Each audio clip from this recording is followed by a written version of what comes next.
Existe a ideia de que matar impõe respeito, de que dá à pessoa um status superior, de que a humanidade tem uma fraqueza que os grandes homens descartam.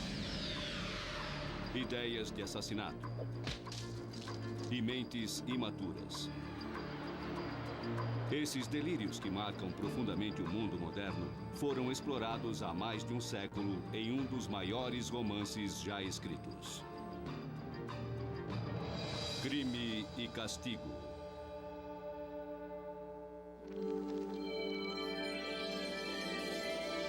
Grandes livros.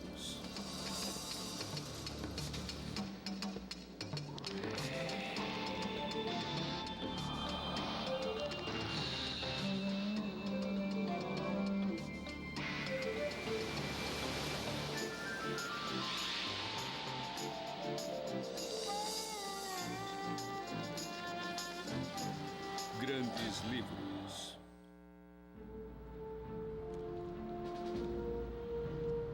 É julho de 1865 em São Petersburgo, Rússia. Novas teorias da Europa Ocidental consumiram um jovem e destacado estudante das províncias. Ele é Rodion Romanovich Raskolnikov e acabou de cometer um assassinato.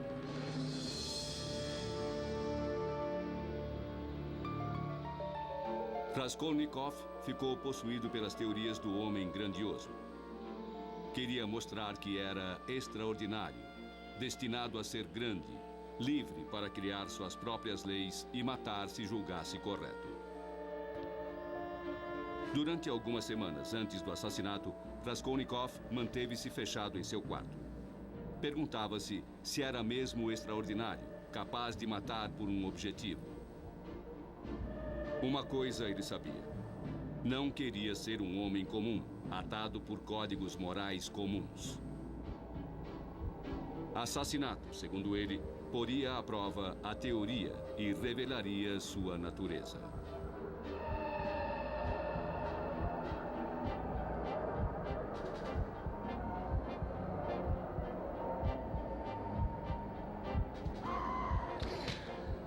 Mas alguma coisa deu errado. Um homem extraordinário aproveitaria seu direito nato, ignorando as leis comuns, sem olhar para trás.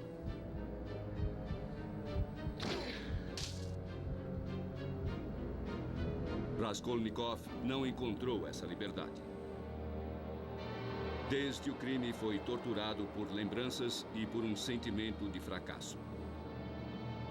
O castigo de Raskolnikov havia começado. É o pesadelo do caos moral. Rodion Romanovich Raskolnikov é o protagonista do livro de Fedor Dostoiévski, Crime e Castigo. Publicado em forma de série em 1866, o livro teve sucesso imediato. Uma história de suspense envolvida por teorias políticas e sociais da época. Escrita na Rússia dos czares 50 anos antes da Revolução, refletia a visão mais ameaçadora de Dostoiévski, de que o assassinato destruiria as almas de seus compatriotas e da sociedade russa. Na Rússia, ele era considerado um profeta. Não previa nada politicamente, mas espiritualmente. E se espantava ao ver como as pessoas matavam as outras.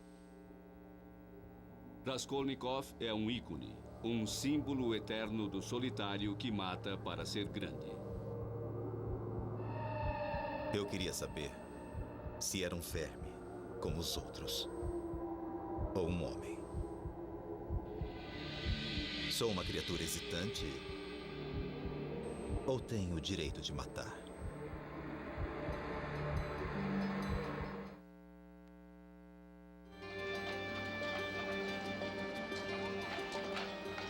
Os personagens de Crime e Castigo são tirados da Praça do Mercado em São Petersburgo, que era um centro de pobreza e maus costumes. Dostoiévski, sempre em dificuldades, identificava nas pessoas um desespero que era familiar e universal. Seus personagens vagam pelas ruas, isolados, investigativos e vulneráveis.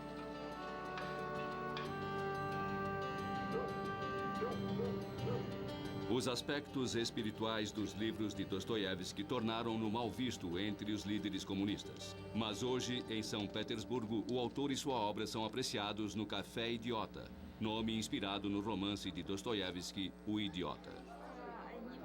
O bisneto de Dostoiévski, Dmitri, acha este um lugar agradável para discutir seu parente famoso.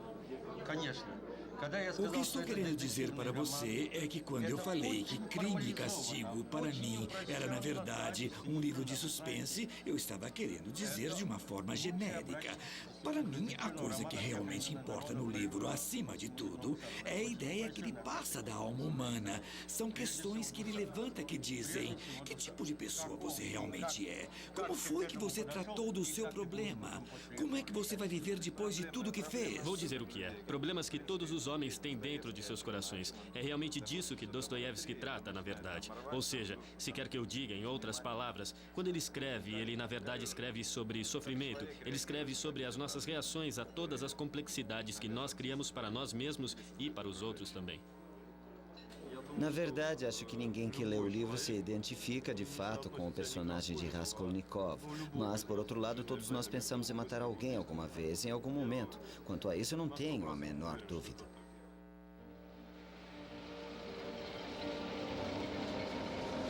A própria São Petersburgo é um personagem do livro. Situada no Golfo da Finlândia, repleta de canais e pontes, continua sendo uma das cidades mais bonitas do mundo. Continua atraindo artistas e intelectuais, como acontecia no século XIX. Muitos escritores russos de talento, inclusive Dostoiévski, encontraram inspiração em São Petersburgo. Dostoiévski foi criado em Moscou. São Petersburgo era sua paixão. Foi onde ele criou suas obras-primas. São Petersburgo é, de certa forma, uma cidade irreal, porque ela é quase como um sonho. Dostoiévski não só se sentia espiritualmente em casa, nesta atmosfera onírica, mas, de certa forma, ele criou São Petersburgo. Dickens criou Londres para nós. Balzac criou Paris. Dostoiévski criou São Petersburgo. Dmitri Dostoiévski passa muito tempo com intelectuais do Museu Dostoiévski. Foi o último lar de Dostoiévski em São Petersburgo.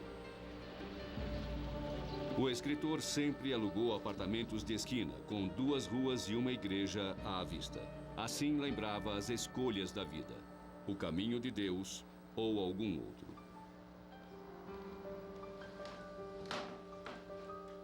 Para Dmitri, há uma certa santidade nesta sala onde Dostoiévski criou seus personagens no silêncio da noite. Sempre que reflito, eu normalmente vejo muitos dos personagens dele em mim. E, dessa forma, acho que Dostoiévski me orienta em todos os sentidos. Ao longo de nossas vidas, existem alguns momentos em que, quando tomamos determinadas ações, somos tentados a nos orientar pelo mal e não pelo bem. Essa tentação existe. Esse tipo de coisa sempre foi assim no mundo e sempre vai ser. Dostoiévski trabalhou apaixonadamente em Crime e Castigo. Raskolnikov foi cuidadosamente esculpido, não como um assassino frio, mas como um jovem confuso e dividido pelas novas ideias. No começo do mês de julho, numa época em que fazia muito calor, um homem saiu do quarto que alugava em um antigo edifício e foi para a rua. Como o livro A Adaptação da BBC, estrelando John Hurt, começa com Raskolnikov atormentado pela indecisão. Ele é levado a matar para provar sua grandiosidade. Mas o intelecto entra em conflito com sua compaixão nata. O homem que sonha tornar-se assassino não consegue ignorar o sofrimento de uma jovem que ele nunca mais verá. Quando ele vê a jovem que foi seduzida e usada, a moça de que se aproveitaram, ele tenta ajudá-la. Arrume um táxi para levá-la embora. Obrigado, senhor. Então ele muda de ideia e diz: por que estou me importando? Essa é a melhor imagem da dualidade da sua personalidade. O que eu tenho a ver com isso? Este mundo não faz nenhum sentido. Ele diz: o que eu fiz, que estupidez, não vai dar certo, eu preciso do dinheiro. Nós vemos esse mesmo impulso natural de ser bom, enquanto a razão o desafia e o faz parecer mal. Ei, deixa! O que você tem a ver com isso? Como, senhor? Eu falei para deixá-la. Que diferença faz isso? Não é problema nosso.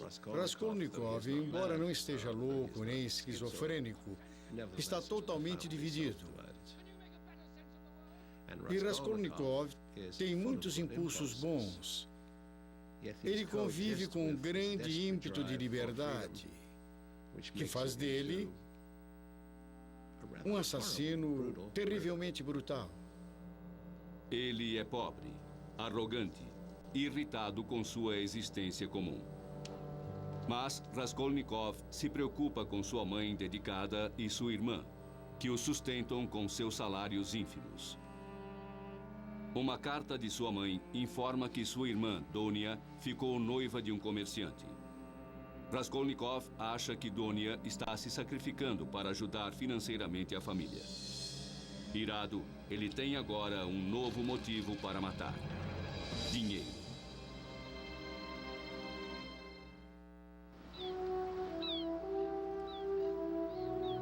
Raskolnikov está reunindo motivos para matar. Mas o motivo mais forte permanece: mostrar que ele é um homem extraordinário.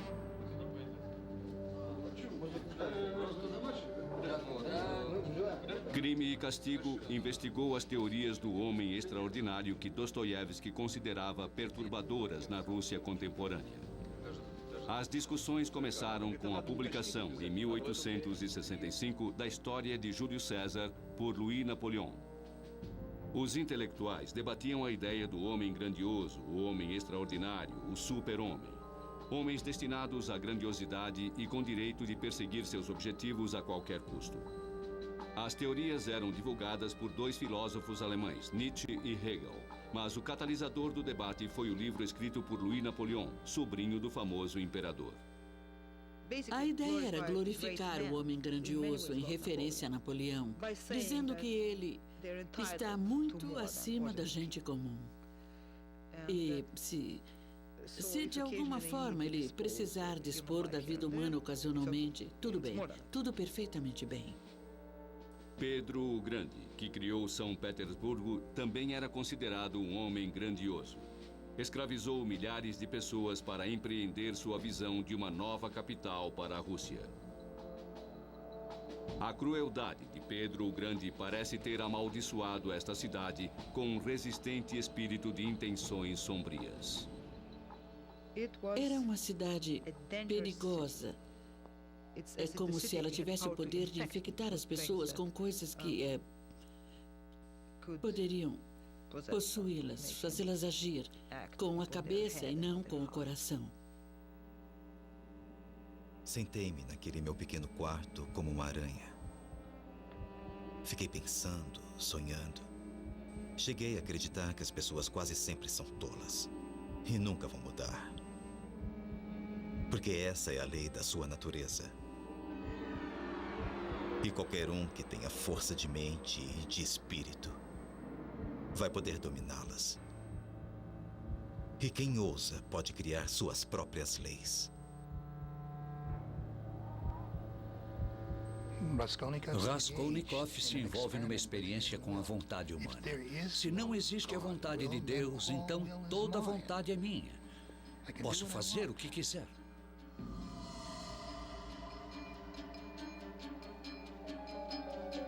Tomado por sonhos de grandeza e precisando de dinheiro, Raskolnikov se prepara para o assassinato. Ele escolheu a dona da loja de penhores, uma agiota sovina e cruel que ele chama de verme.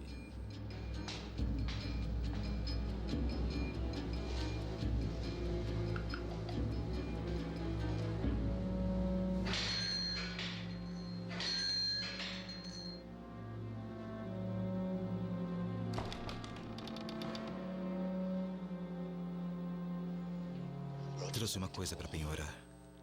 Sob o seu ponto de vista, ela sugava o sangue dos jovens estudantes de São Petersburgo. Ia morrer logo mesmo e era fisicamente feia. Por que não pegar seu dinheiro e usá-lo para ajudar a humanidade, ou sua irmã e sua mãe? Algo assim. Existe um obstáculo para o seu plano. Lizaveta, meio-irmã da agiota. Ela é inocente, apanha da agiota e está sempre grávida. 1,5 rúpia. A menos que você me pague os juros antes. É como se os personagens existissem no mundo apenas para mutilar. Para mutilar e ser mutilados, e para mutilar a si mesmos. Depois de um tempo começa a dizer, não quero viver num mundo assim, tem de haver algo além disso.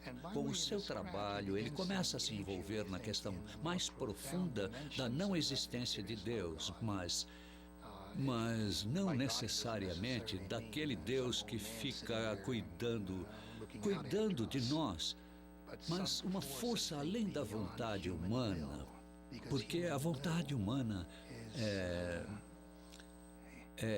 torturante. Será que eu vou mesmo pegar um machado? Golpeá-la na cabeça, esmagar seu crânio, escorregar no sangue pegajoso e quente? Será mesmo?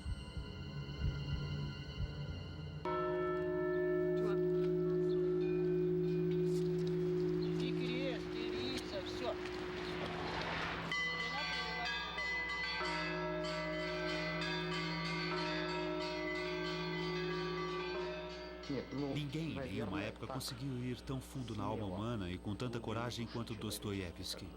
Ele, em seu trabalho, em seus livros, fez um estudo tentando compreender não só a humanidade que o cercava, mas também tentou compreender a sua fé. Não só a fé que ele tinha em Deus, mas a fé que acreditava ter na humanidade. Dostoiévski era adepto da Igreja Ortodoxa Russa e seus ensinamentos cristãos. Acreditava na maldição do pecado, na necessidade de algo, na promessa da redenção.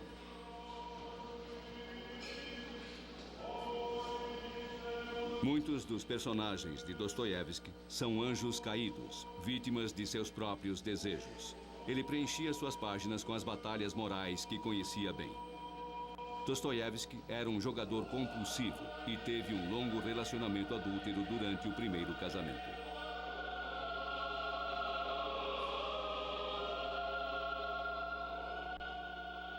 Tinha obsessão por encontrar Deus e valores absolutos no mundo decadente.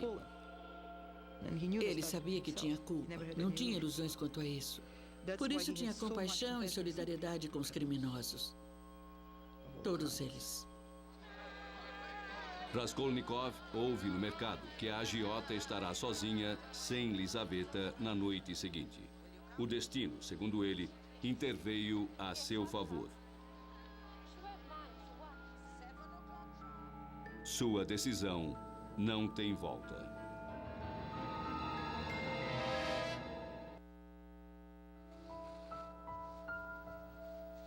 Raskolnikov sente que está condenado a cometer o assassinato. Chegou a hora de executar o plano. Ele costura um suporte no paletó para esconder o machado e dá os 730 passos até o apartamento da agiota. Raskolnikov é bastante são, no começo, no meio e no fim. Ele é radical. Mas não se pode alegar insanidade para defendê-lo. Ele sabe o que faz. A senhora me conhece, Raskolnikov, estudante. Eu trouxe mais um objeto. Mas o que há com você? Por que está trêmulo? Não é nada, é só uma febre. É que faz muito tempo que eu não como. É só uma cigarreira. Nossa, por que você embrulhou tanto? Por que ela está tão arrumadinha?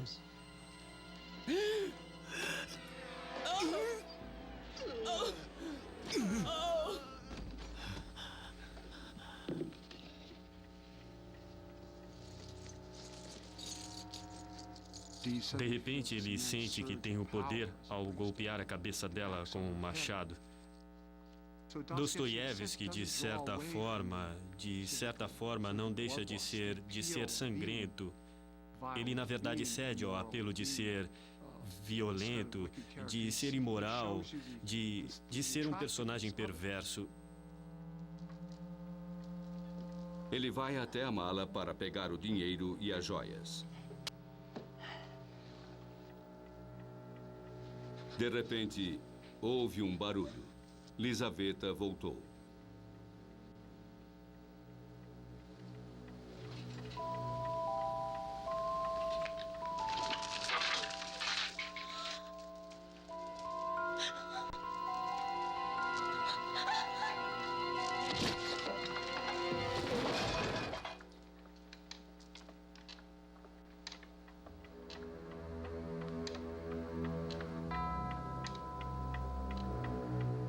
O que eu acho que Dostoiévski fez foi mostrar uma consequência inesperada do assassinato. Porque tirar uma vida tem efeitos que você não prevê.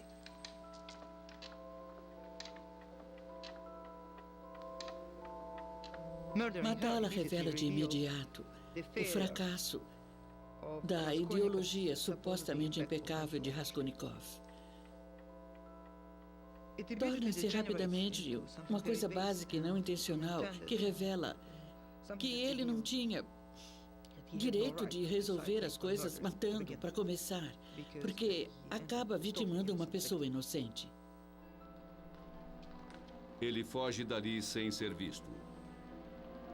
O único obstáculo em seu caminho para a grandeza é ele mesmo.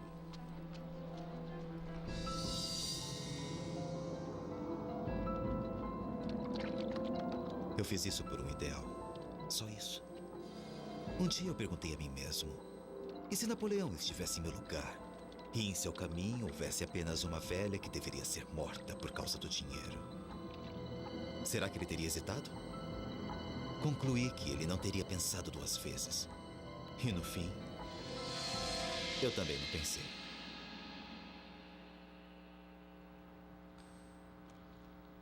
Dostoiévski começou a escrever em São Petersburgo na década de 1840. Ficou famoso rapidamente, escrevendo sobre a vida sem perspectiva dos pobres da cidade. Como muitos escritores de sua época, ele era um intelectual de esquerda, interessado na reforma social. Sob o regime repressor do czar Nicolau I, no entanto, a crítica política precisava ser encoberta pela ficção. Os russos consumiam literatura. A literatura era sua válvula de escape, porque não era possível falar abertamente. Era preciso usar a dramatização com personagens e coisas assim. As pessoas esperavam os romances para ver o que estava sendo dito sobre o regime. E o próprio regime sabia disso.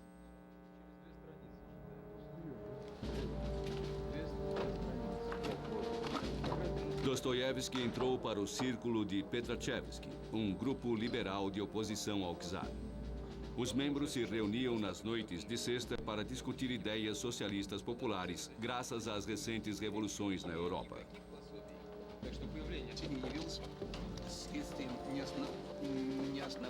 O czar, ameaçado pelas monarquias derrubadas na Europa, repreendia os dissidentes.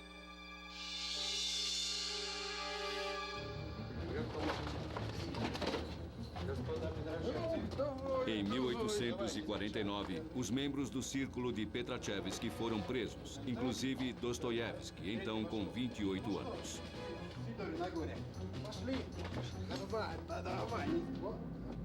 Eles foram acusados e condenados por conspiração de ideias. Depois de 8 meses na solitária, Dostoiévski e seus amigos se reuniram para ouvir a sentença final.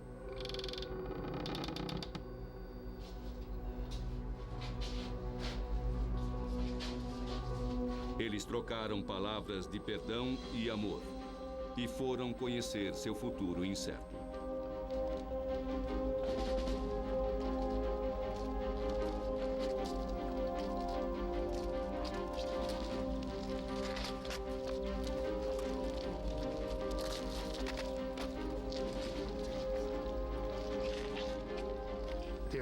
estavam posicionados como se fossem para a execução.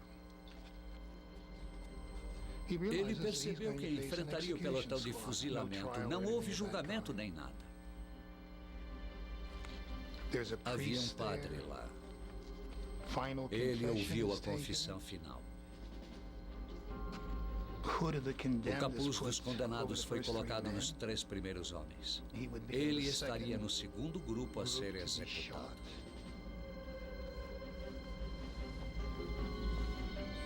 Os prisioneiros sentiram que tinham apenas segundos de vida e Dostoiévski sentiu que tinha minutos.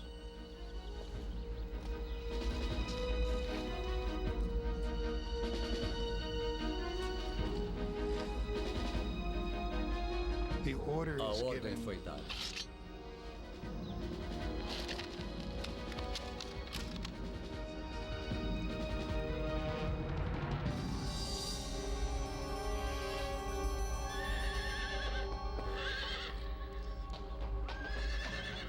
Um mensageiro chegou a cavalo com uma ordem para suspender a pena.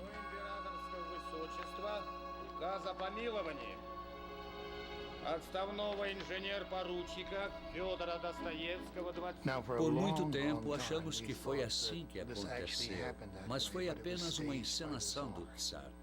Sabemos que fez isso, talvez para mostrar sua clemência ou algo assim.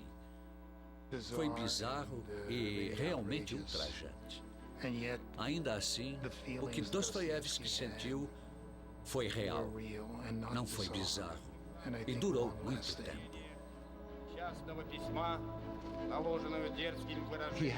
Ele vivenciou uma espécie de alucinação. Passar por coisas que pareciam uma extrema realidade, na qual ele chegou à beira da execução. E ver isso revertido causa muita turbulência no mais íntimo de sua alma.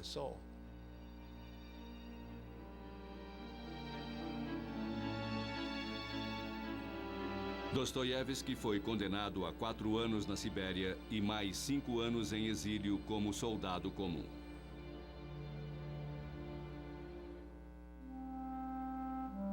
A vida na prisão teve seu preço. Dostoiévski teve ataques epiléticos que continuaram por toda a sua vida. E, por ser nobre, era odiado pelos outros prisioneiros.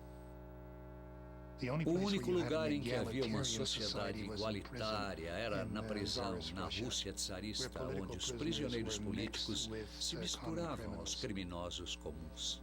Ele conheceu tanta gente de classes diferentes que percebeu que havia alguma coisa universal no homem. Sua descoberta não foi o que era diferente naquelas pessoas, mas o que era comum. Dostoiévski voltou a escrever com rara inspiração sobre o potencial do homem para o bem e para o mal. Para Dostoiévski, nenhum crime é estranho, porque somos todos criminosos. Então, Raskolnikov, como assassino, mostra que nós também somos criminosos.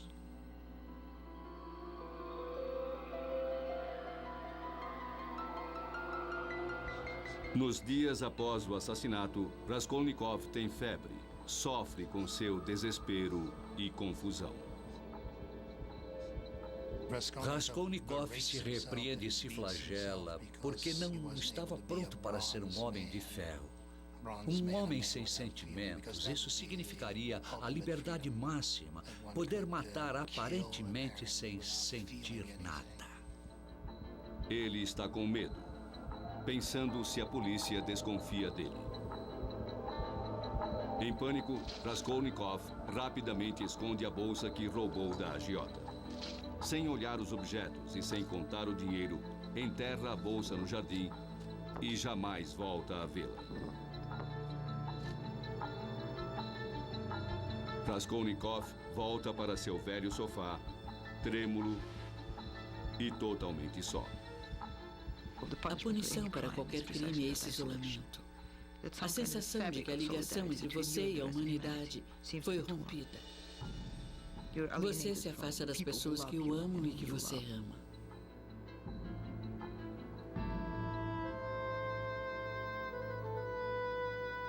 Após o crime, o livro dá uma guinada e acelera, enquanto as pessoas no mundo de Raskolnikov o impulsionam rumo à escolha inevitável. Apenas uma pessoa liga Raskolnikov ao resto da humanidade.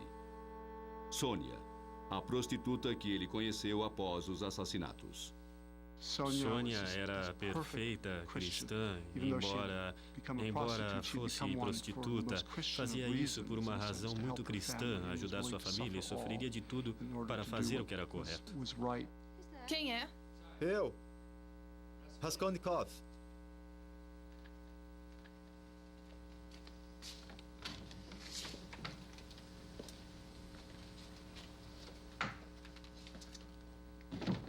Ele se comove com a humilhação dela. Eu queria vê-la. E se desconcerta com sua fé em Deus. Ele tenta convencê-la de que o mundo não tem jeito, de que nada vai mudar. Como pode ter tanta fé em Deus? Como pode acreditar na alma humana se as coisas estão corrompidas agora e vão continuar assim, talvez até pior? Então, é uma espécie de ataque para convencer Sônia. E ela não se abala. Ela não se abala. Raskolnikov fica sabendo que Sônia e Lizaveta eram amigas. Sônia não entende por que ele a procura ou por que é tão infeliz. Ela entrega seu crucifixo a ele e se oferece para compartilhar seu sofrimento.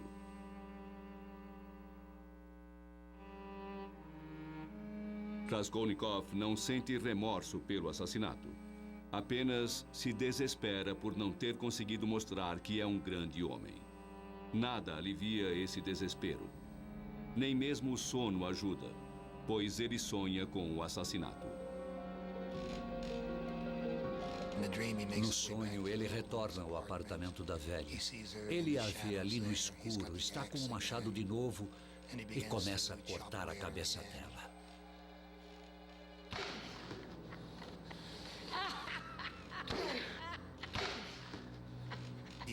Ele começa a ver que ela está rindo dele.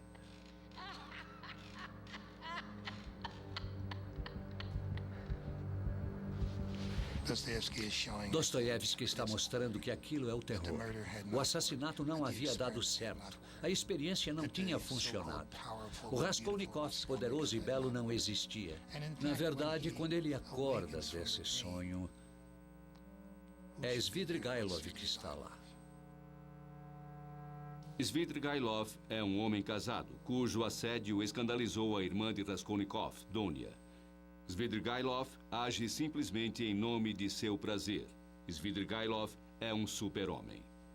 Você já ouviu falar de mim. Eu queria ajudar a sua irmã. Mentira.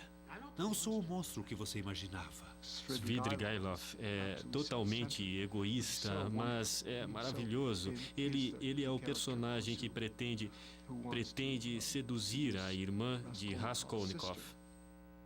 Eu me apaixonei pela sua irmã. Só isso. Eu fui a vítima de uma paixão.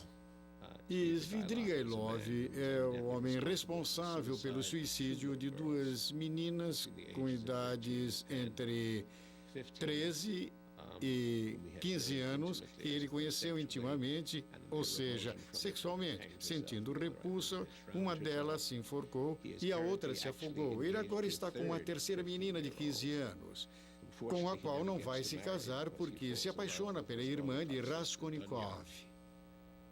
Eu tinha e tenho muito respeito pela sua irmã.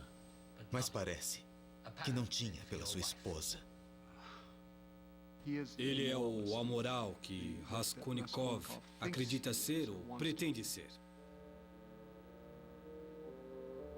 Porfírio é o investigador da polícia que obriga Raskolnikov a escolher seu destino.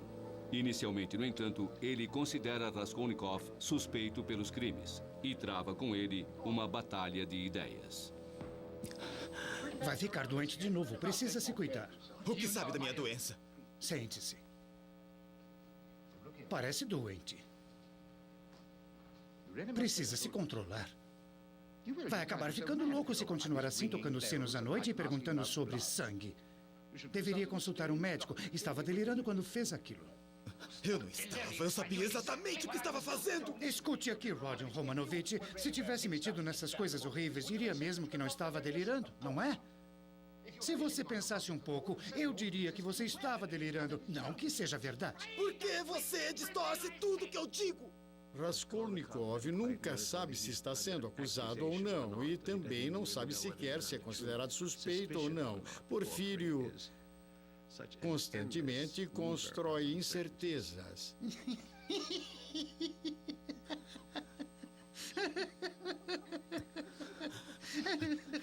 Agora eu percebo que sou suspeito pelo assassinato da velha e da sua irmã.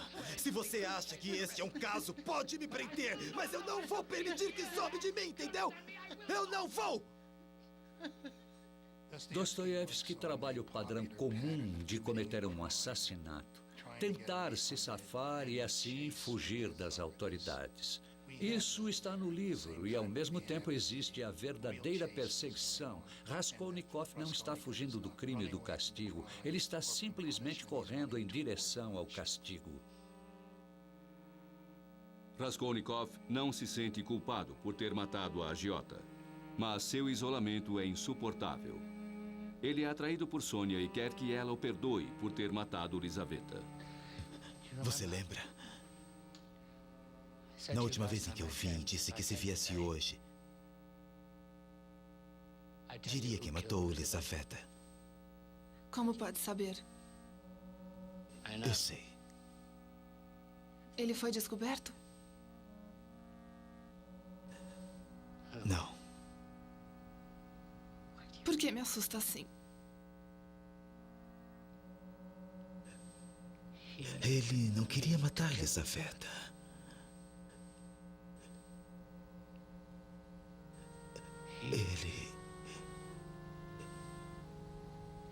Ele a matou sem querer.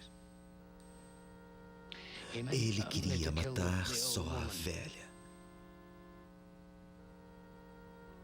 Elizaveta chegou.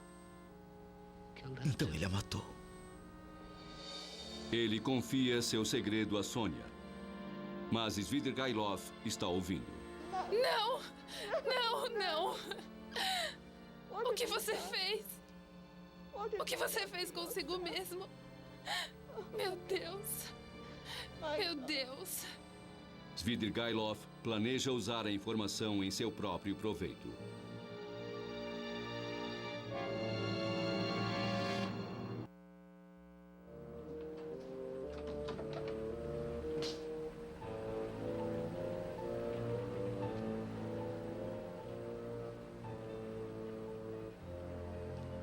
Perdoe-me, Rodion Romanovich, eu estava aqui perto.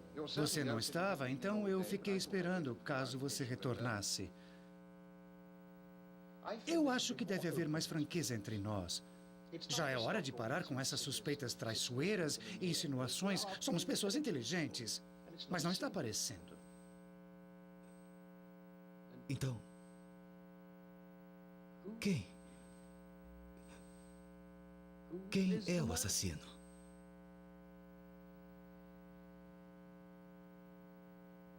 Quem é o assassino?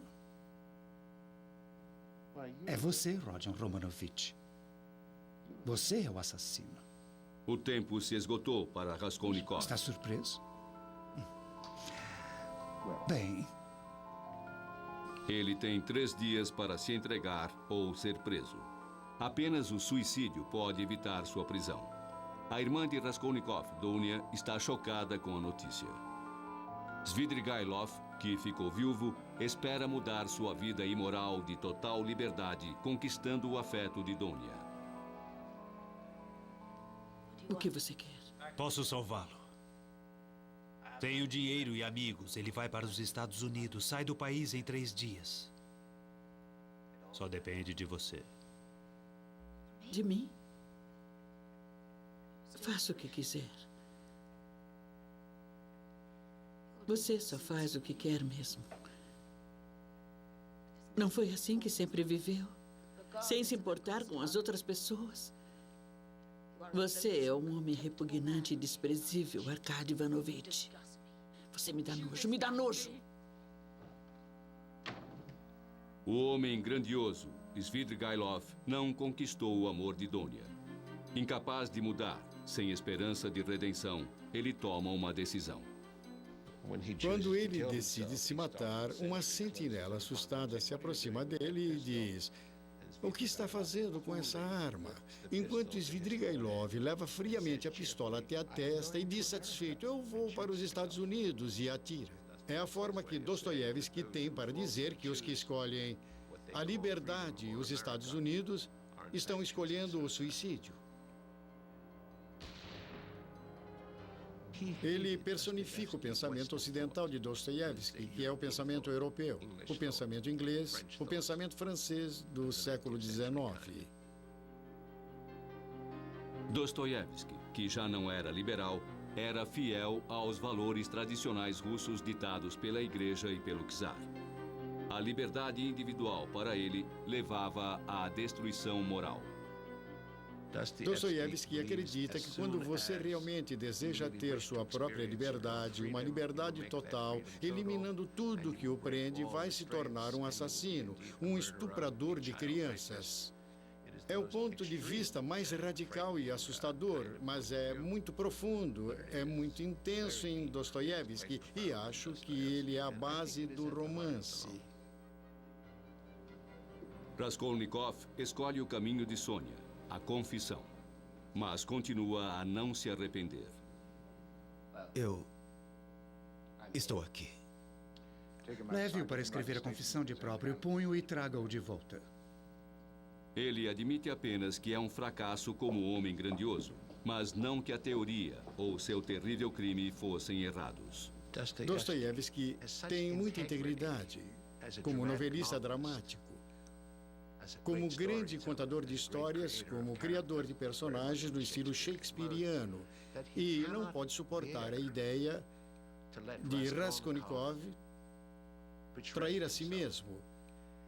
De um modo terrível, Raskolnikov continua sendo uma espécie de assassino sincero. Ele não consegue suportar a ideia de dizer que sua escolha da liberdade tenha sido errada.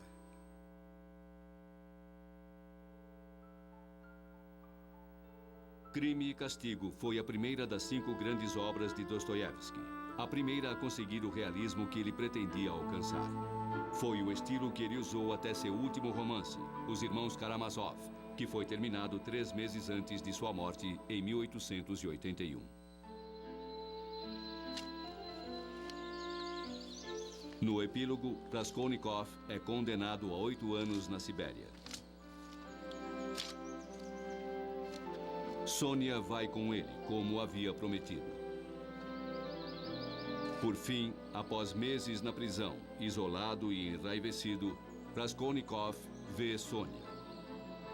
E seu coração se enternece. Ele sente amor e esperança pela primeira vez desde os assassinatos. Seu isolamento acabou.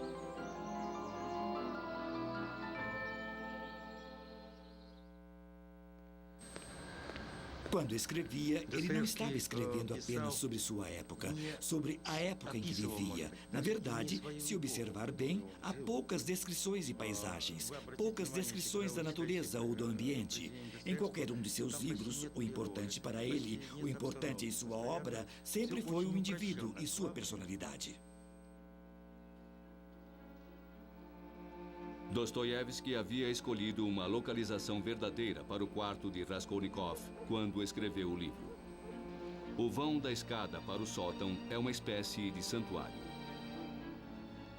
O que realmente mudou desde a época em que ele viveu? Nada. Não mudou nada. Absolutamente nada. São exatamente as mesmas pessoas. As pessoas física e espiritualmente são as mesmas.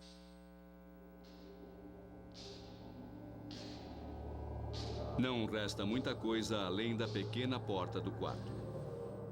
Atualmente, se olharmos em volta, existem muitos Raskolnikovs vagando pelas ruas de São Petersburgo. A diferença é que eles apenas não encontraram ou mataram suas agiotas ainda.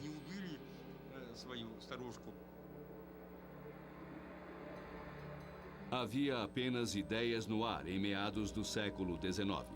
Mas Dostoiévski percebeu que eram ideias incompletas e viu nelas um grande potencial para o mal. Meio século depois de sua narrativa ficcional de um assassinato ideológico, milhões de russos sofreram em atos que formaram o Estado soviético, executados por homens armados com uma justificativa ideológica. Hoje, Dostoiévski é reverenciado como um profeta, assim como um dos maiores romancistas da história. Foi um título conquistado em parte por seu livro de suspense, com o personagem que anunciava o futuro, Raskolnikov.